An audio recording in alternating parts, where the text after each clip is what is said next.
What were your thoughts on the game? We talked a lot about the last play. What was your vantage point? What stood out to you? I mean, it felt like they had him. It felt like they outplayed him. I think that if you would have told me going into that game that the Bears score a touchdown to go down one with 18 seconds left, chances that Ben Johnson goes for two, I would have put it at like 95%. But in the moment, I said, you clearly kicked the extra point because of how the game unfolded, because their defense was outplaying them, because the weather was having an impact, because their short yardage was bad, because Loveland did get hurt. Like, I thought that Ben Johnson made the correct decision, and I thought so on the front end of it. And then it was justified because you got the stop in overtime and you just couldn't execute down the stretch. So, I thought it was a very frustrating game because I actually think the Bears outplayed the Rams in that spot. Um, Miscommunication or not, it's obviously an ugly interception. Three of Caleb's interceptions came on fourth down in these playoffs. A couple of them gained field position for you. I thought Caleb was great again. I thought he rose to the moment.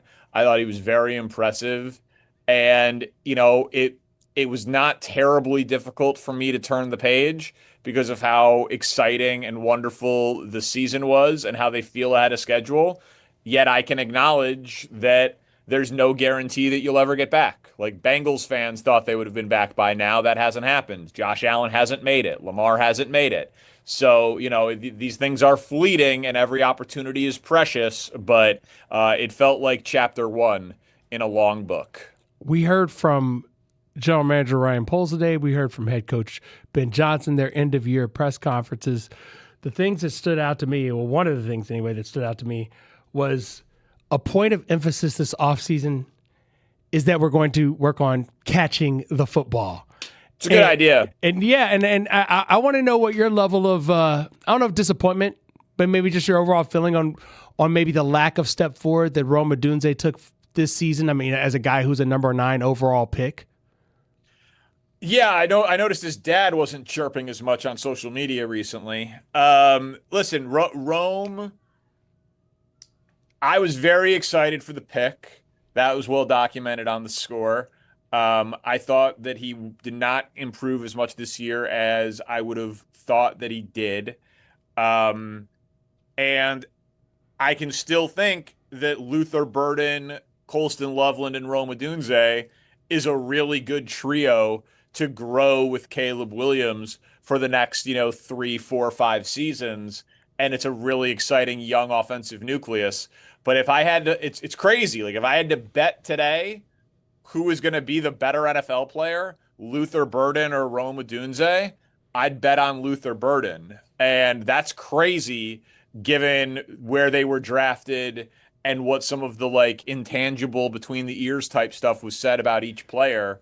But I do think that Rome kind of flatlined this year, and Burden just showed such undeniable burst and upside that I'd give the slight edge there to Burden over Rome going forward. But I still think Rome's going to be a very good, productive player in the league for a long time. Yeah, Danny, we were talking about it a bit more yesterday, and you can even tell in the play calling how much they trusted Luther Burden. He would get the ball even with the line of scrimmage on like a 3rd and 10 screen.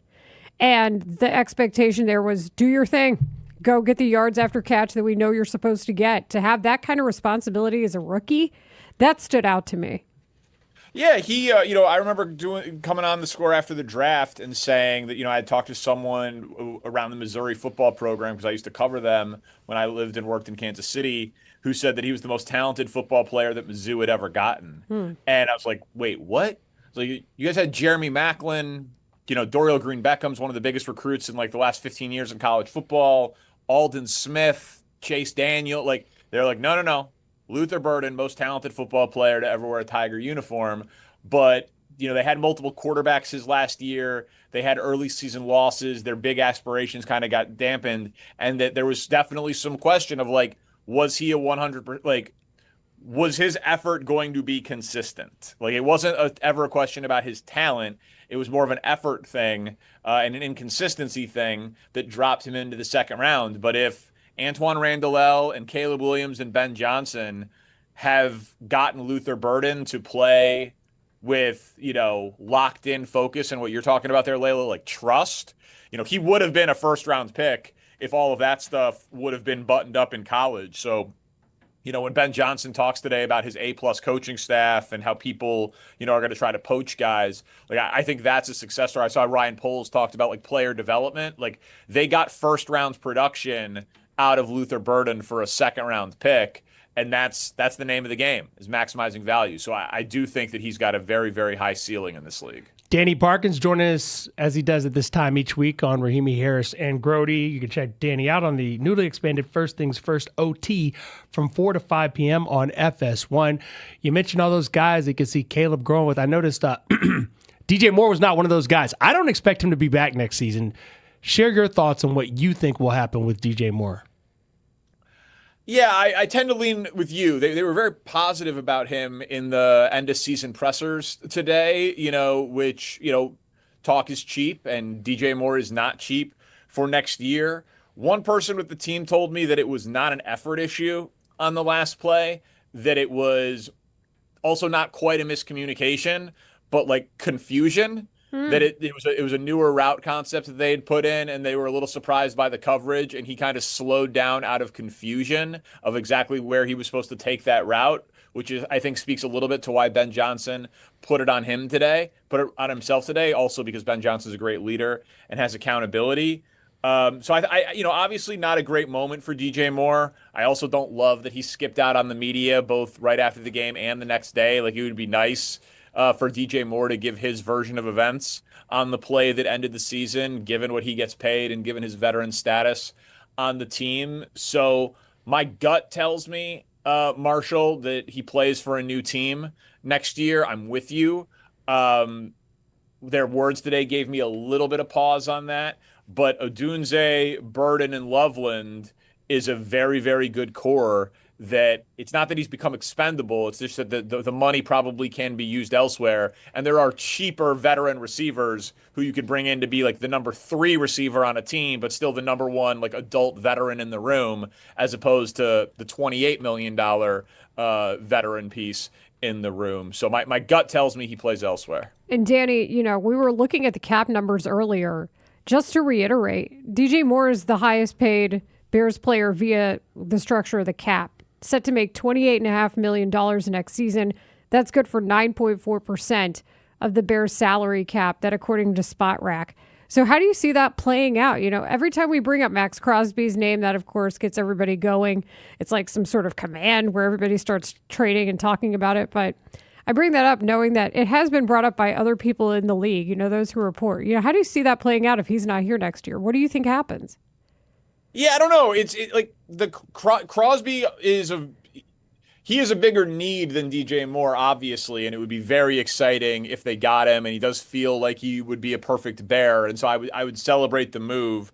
I don't really know why the Raiders, like, if the Raiders did a straight Crosby for DJ Moore trade, like, okay, so it helps Mendoza to have a veteran receiver there. That I would buy on some level. You would need to give up more, and you would be giving Max Crosby an extension. And Max Crosby was injured and was also in his late 29, I think, for Crosby at this point. So, I think that DJ Moore does not have nearly the trade value that Bears fans want him to have, is what I would say. So I think that, be prepared to be disappointed if you're like, well, why can't we just trade DJ Moore for another star caliber player who makes a ton of money? Mm-hmm. Like you'd be talking about attaching the 25th pick in the draft and then some, I think, in addition to DJ Moore. And maybe, Danny, this is my hate for the Patriots. And I don't hate them in the traditional, like, I hate the Patriots. But given what happened with Bo Nix breaking his ankle in the last game, and given where we are, I think the NFC champion is coming away with the Super Bowl this year. Do you concur?